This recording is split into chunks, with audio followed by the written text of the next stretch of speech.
आज से लगभग 3 लाख साल पहले ह्यूमन बींग्स या फिर होमो सैपियंस ने अपने जीवन की शुरुआत करी थी अफ्रीका से। टाइम आगे बढ़ता गया और जैसे जैसे ह्यूमंस का कॉग्निटिव डेवलपमेंट हुआ तो इंसानों ने अपने आसपास की चीजों को, नेचुरल फिनोमिना को देखकर उनसे सीखना स्टार्ट किया। उनको ऑब्जर्व करने की कोशिश करी कि ये फिनोमिना क्यों होते हैं और उन फिनोमिना से रिलेटेड अपने खुद के लॉज बनाए।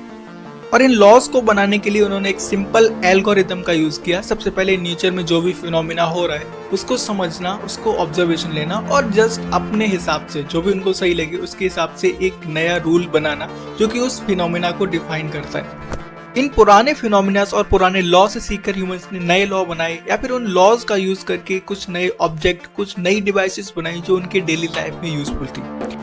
फॉर एग्जाम्पल के लिए पत्थरों से आग जलाना, नुकीली चीजों से काटना, भाले का प्रयोग करके शिकार करना, ये सब ऑब्जर्वेशन के साथ में आए। टाइम में कुछ और आगे बढ़ने पर ह्यूमंस के पास ये कैपेबिलिटीज आ गई थी कि वो अपनी बनाई गई थ्योरीज या फिर अपने बनाए गए लॉज को एक्सपेरिमेंटली वेरीफाई कर पाए। तो अब नेचर को समझने की जो एल्गोरिथम है वो कुछ इस प्रकार से हो गई थी कि सबसे पहले नए ऑब्जर्वेशन को लेना, उसके बाद इम्प्रूव्ड लॉ बनाना, नई थ्योरी डेवलप करना और इस थ्योरी को एक्सपेरिमेंटली वेरीफाई भी करना। ये नेचर को समझने की प्रोसेस दुनिया भर में अलग अलग पार्ट्स में अलग अलग लोगों द्वारा की जा रही थी। इसमें बहुत सारे नाम आपके सामने आते हैं, बट हम अपनी जर्नी को क्वांटम मैकेनिक्स की तरफ फोकस रखते हुए शुरुआत करते हैं। सबसे पहले आइजैक न्यूटन ने 1686 को अपनी एक बुक पब्लिश की जिसका नाम था प्रिंसिपिया। इस किताब में उन्होंने फोकस किया 3 लॉ पर। ये 3 लॉ थे क्लासिकल मैकेनिक्स के फाउंडेशन लॉ। इन 3 लॉज के अलावा न्यूटन ने एक रिवोल्यूशनरी लॉ दिया था जिसको हम ग्रेविटेशनल लॉ बोलते हैं, जो कि पृथ्वी और विभिन्न खगोलीय पिंडों के आपस में लगने वाले बल के बारे में बताता है, जिसको हम ग्रेविटी या फिर गुरुत्वाकर्षण बल बोलते हैं। तो न्यूटन के दिए गए ये 3 नियम उस टाइम की सबसे डेवलप्ड थ्योरी, जिसको हम आज क्लासिकल मैकेनिक्स बोलते हैं, उसके एक फाउंडेशन ब्लॉक थे। जैसे जैसे टाइम आगे गया, इस न्यूटन के क्लासिकल मैकेनिक्स के जो फाउंडेशन लॉज थे उनके अलावा हमारे पास कुछ लॉज और निकल के सामने आए, कुछ और मैकेनिक्स सामने आई जिनको हम हैमिल्टोनियन या फिर लैग्रेंजियन मैकेनिक्स बोलते हैं। ये तीनों ही मैकेनिक्स उस टाइम की मैकेनिक्स या फिर उस टाइम की साइंस के लिए सबसे डेवलप्ड थ्योरी मानी जाती थी, बट आज के टाइम में हम इनको क्लासिकल थ्योरीज बोलते हैं क्योंकि ये सेलेस्टियल बॉडी या फिर लार्ज ऑब्जेक्ट के लिए एकदम से सही है।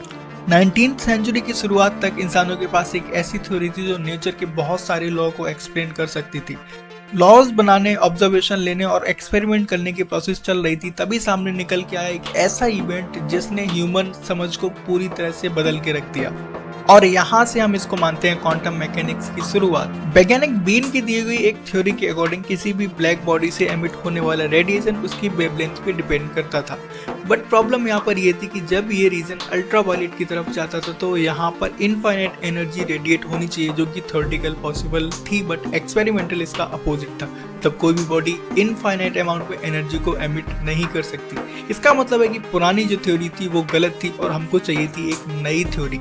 इस सिनेरियो में एक नाम सामने निकल के आता है, वो है प्लांक। प्लांक अपनी एक क्वांटाइजेशन की थ्योरी देते हैं जिसके अकॉर्डिंग वो बोलते हैं कि एनर्जी एक कंटिन्यूअस ना होकर डिस्क्रीट है, मतलब कि वो छोटे छोटे पैकेट्स के रूप में ट्रेवल करती है, जिसको हम क्वांटा बोलते हैं। क्वांटाइजेशन के इसी कॉन्सेप्ट का यूज करते हुए अल्बर्ट आइंस्टाइन ने अपने फोटो इलेक्ट्रिक इफेक्ट की थ्योरी दी। के अकॉर्डिंग लाइट भी एक क्वांटाइज्ड फॉर्म में ट्रेवल करती है। लाइट बीम छोटे छोटे पार्टिकल्स लाइक स्ट्रक्चर से मिलकर बनी होती है, जिनको हम फोटोन या फिर क्वांटा बोलते हैं।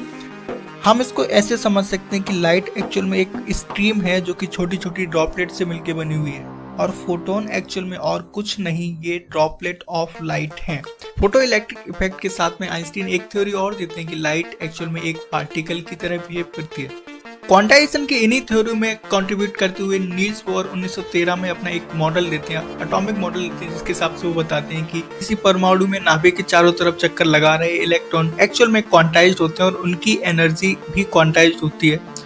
वो सिर्फ उन्हीं कक्षाओं में चक्कर लगा सकते हैं जिसमें उनका एंगुलर मोमेंटम h कट के इंटीजर मल्टीपल होता है या फिर h/2π के इंटीजर मल्टीपल होता है। आने वाले टाइम में प्रूव होता है कि नील बोहर का जो एटॉमिक मॉडल है वो भी पूरी तरह से सही नहीं है। इसमें इलेक्ट्रॉन के इंटरेक्शन के लिए कोई भी जगह नहीं है, जबकि हाइड्रोजन एटम के लिए एकदम से सही चीजों को एक्सप्लेन करता है।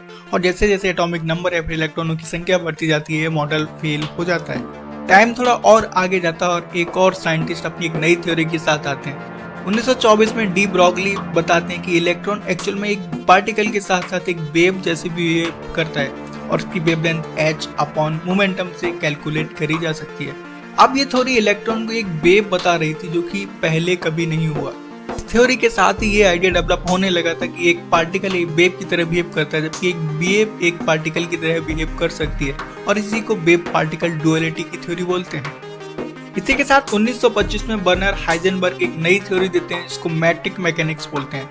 ये मैटर मैकेनिक्स की थ्योरी केवल मेजरेबल क्वांटिटी पे फोकस थी, और ये फर्स्ट कंप्लीट फॉर्मुलेशन ऑफ 1926 में इरविन श्रोडिंगर देते हैं अपनी वेव मैकेनिक्स को। वेव मैकेनिक्स के साथ ये इंट्रोड्यूस करते हैं सबसे ज्यादा यूजफुल इक्वेशन को, जिसको हम बोलते हैं श्रोडिंगर इक्वेशन, जो कि पार्टिकल्स को as a wave function treat करती है, और इसमें यही वेव फंक्शन की डेफिनेशन भी देते हैं। अब ये थ्योरी इतनी यूजफुल क्यों थी? वैसे तो ये हाइजेनबर्ग की थ्योरी के इक्विवेलेंट थी, जो भी हम फॉर्मुलिज्म मैकेनिक्स के साथ कर रहे थे, जो भी हम फॉर्मुलिज्म मैट्रिक्स मैकेनिक्स के साथ कर रहे थे, सेम हम कर रहे थे वेव मैकेनिक्स के साथ में, जो कि इरविन श्रोडिंगर की थ्योरी थी। अब क्वांटम मैकेनिक्स इसके साथ ही यूजेबल हो जाती है, हम इसको यूज कर सकते हैं with the help of wave function. किसी भी पार्टिकल का वेव फंक्शन खुद में कुछ यूजफुल नहीं होता, उसका कोई फिजिकल सिग्निफिकेंस नहीं है। ये इंटरप्रिटेशन दिया था 1926 में मैक्स बॉर्न ने। उन्होंने बताया कि अगर हम वेव फंक्शन का स्क्वायर लेते हैं, मतलब कि साई स्क्वायर हमको देता है probability of that particle in finding any region. किसी भी पार्टिकल के वेव फंक्शन को मेजर नहीं किया जा सकता है, बस उसकी प्रोबेबिलिटी को मेजर किया जा सकता है। ये कनेक्ट करता है थ्योरेटिकल और एक्सपेरिमेंटल एस्पेक्ट्स को। मतलब हम थ्योरेटिकली किसी भी चीज का वेव फंक्शन लिख सकते हैं, उसके वेव फंक्शन के कॉम्बिनेशन लिख सकते हैं बहुत सारे सिस्टम्स के लिए, और एक्सपेरिमेंटली उनकी प्रोबेबिलिटी को मेजर करके हम कंपेयर कर सकते हैं कि क्या थ्योरी सही से काम कर रही है या फिर नहीं।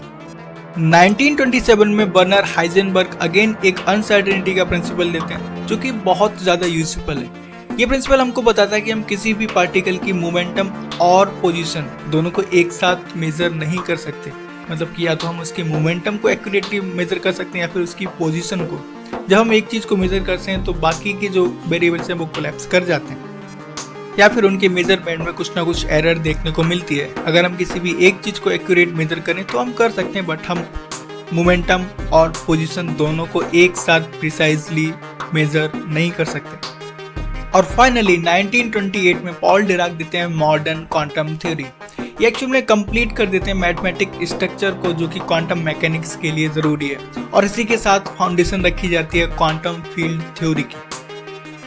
अब इस मॉडर्न क्वांटम थ्योरी में यूनिफाइड कर दिया जाता है क्वांटम मैकेनिक्स को रिलेटिविटी के साथ में, प्लस हम इसकी हेल्प से एंटीमैटर को भी प्रिडिक्ट कर सकते हैं। और इसमें एक ब्रा-केट नोटेशन, जो कि श्रोडिंगर इक्वेशन के लिए इंपॉर्टेंट था, उस नोटेशन को इंट्रोड्यूस किया जाता है।